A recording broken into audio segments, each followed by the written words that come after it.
As you can see the PC as it is. USB front ports, DVD included, and you can see the chassis. Then it's a system board, 2 times 4GB DDR3 RAM,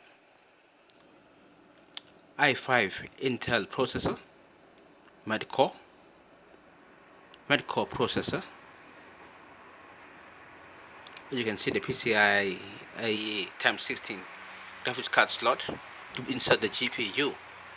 Next comes the PCI Express times 2. Yeah.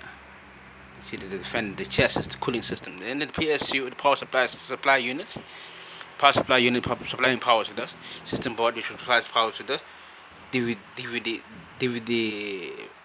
player there, or DVD writer as you know it. Then the hard drive is 400GB hard drive. 400GB hard drive. You can see there, running on operating system Windows 7. Right, thank you for watching this video. If you like the video, like the video, subscribe, and share this video with your friends. Goodbye.